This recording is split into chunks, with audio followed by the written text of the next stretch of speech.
Hello बच्चों, let's read this question. Identify the incorrect statement from the following. First, lanthanoids reveal only +3 oxidation state. B, the lanthanoid ions other than F0 type and the F14 type are all paramagnetic. The overall decreases in atomic and overall decrease in atomic and ionic radii from lanthanum to lutetium is called as lanthanoid contraction. And the last option is zirconium and hafnium have identical radii of 160 picometer and 159 picometer respectively as a consequence of lanthanoid contraction.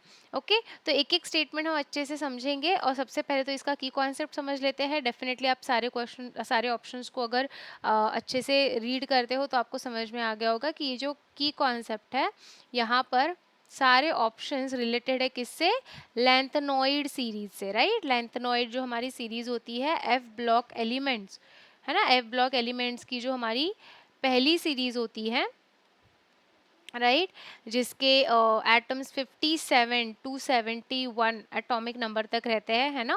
And 57 lanthanum से start होगा and lutetium तक हमारा and होती है ये series, lanthanoid series. And F block की ये सबसे पहली सीरीज होती है. तो इसी के रिगार्डिंग ये सारे ऑप्शंस दिए हुए हैं, तो वन बाय वन देख लेते हैं. तो यहाँ लिखा है कि lanthanoids reveal only +3 oxidation state. तो देखो अब +3 तो ऑक्सीडेशन स्टेट लैंथेनॉइड जो होते हैं वो शो करते ही है, दैट इज कम्प्लीटली करेक्ट. लेकिन जैसे कुछ एलिमेंट्स होते हैं, दैट इज सेमेरियम हो गया, यटरबियम हो गया एंड ऑल्सो यूरोपियम हो गया. ठीक है, अब ये भी एलिमेंट्स लैंथेनॉइड की सीरीज में ही आते हैं, बट उन वो जो ऑक्सीडेशन स्टेट्स शो करते हैं वो होती है +2. राइट, तो इसका मतलब लैंथेनॉइड सिर्फ +3 ऑक्सीडेशन स्टेट नहीं शो करती, +2 भी करती है. एंड येस, हमारा फिर यही आंसर होगा बिकॉज हमें इनकरेक्ट स्टेटमेंट ही फाइंड आउट करना था. एंड दैट्स वाई इस क्वेश्चन का जो करेक्ट आंसर होगा वो हो जाएगा ए.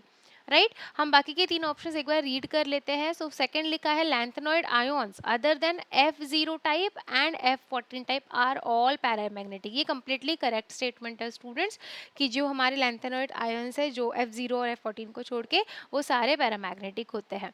राइट, थर्ड है the overall decrease in atomic and ionic radii from lanthanum to lutetium is called as lanthanide contraction. Yes, lanthanide contraction क्या होता है बेसिकली. सो लैंथेनाइड कॉन्ट्रैक्शन में क्या होता है, जैसे जैसे हम लैंथेनम से लुटेशियम तक जा रहे हैं ना, तो होता क्या है यहाँ पर हमें एक लैंथेनाइड कॉन्ट्रैक्शन देखने मिलता है. इट मीन्स व्हाट, कि जो हमारा इफेक्टिव न्यूक्लियर चार्ज होता है ना, ENC जिसको हम बोलते हैं इफेक्टिव न्यूक्लियर चार्ज, वो ना इंक्रीज होता है एज सुन एज आपका इलेक्ट्रॉन का एडिशन होता है. जैसे आप 50 देखो लैंथेनम क्या है, 57 है ना इसका एटॉमिक नंबर, और ये है 71. सो जैसे जैसे आप इलेक्ट्रॉन को बेसिकली ऐड करते जा रहे हो ना, हो क्या रहा है, जो शील्डिंग इफेक्ट है ना वो थोड़ा सा आपको यहाँ पे डिक्रीज होता हुआ दिखता है.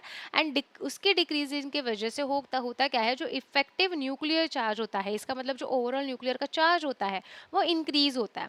और जैसे ही वो इंक्रीज होता है आपका जो इलेक्ट्रॉन क्लाउड है, इलेक्ट्रॉन क्लाउड वो श्रिंक होने लगता है.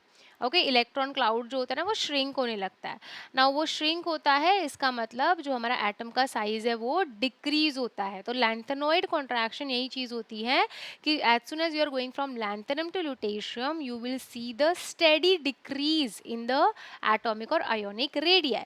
राइट, तो सी ऑप्शन भी हमारा कंप्लीटली करेक्ट स्टेटमेंट है. Right, and last one is zirconium and hafnium have identical radii of 160 picometer and 159 picometer respectively as a consequence of lanthanide contraction. ये भी completely correct है because आप देखोगे कि ल्यूटेशियम 71 है ना, और जो आपका जिरकोनियम होता है students, sorry not zirconium, hafnium, आपका हैफनियम का जो एटॉमिक नंबर होता है वो होता है यस 72. राइट, तो 72 है, इट मीन्स व्हाट, ल्यूटेशियम के बाद कौन आता है, हैफनियम आता है. वैसे तो ये दोनों एक ही ग्रुप के होते हैं. ठीक है, अगर हम बात करें हमारे डी ब्लॉक में वो प्रेजेंट होते हैं. एंड जैसे आपको पता है कि आपकी स्कैंडियम, टिटानियम एंड वेनेडियम वाली जो आपकी सीरीज होती है 3D सीरीज, राइट, तो इसके नीचे ये होते हैं ना, टिटानियम के बाद आता है जिरकोनियम एंड देन हफनियम. राइट, तो और यहाँ पर क्या होता है आपका, यहाँ पर आपके लैंथेनम की सीरीज बेसिकली होती है. राइट, लैंथेनम एंड आपका बाद में एक्टिनाइड की सीरीज, राइट। तो यहाँ क्या होता है, यहाँ पर बेसिकली लैंथेनम के ये यहाँ के बीच में 57 से ये स्टार्ट होती है और यहाँ से फिर हमारी एफ ब्लॉक सीरीज आ जाती है, एफ ब्लॉक आ जाता है। And then 57 to 71 lanthanoid series के बाद देन हॉफनियम आता है, hafnium, right.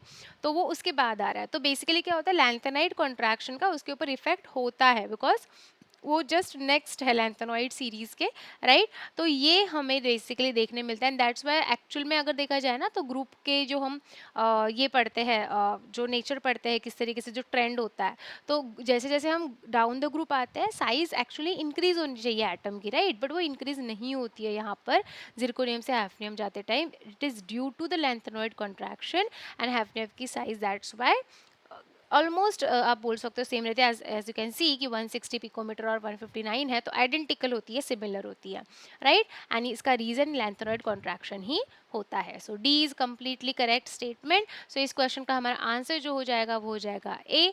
So I hope you got this students. Thank you so much.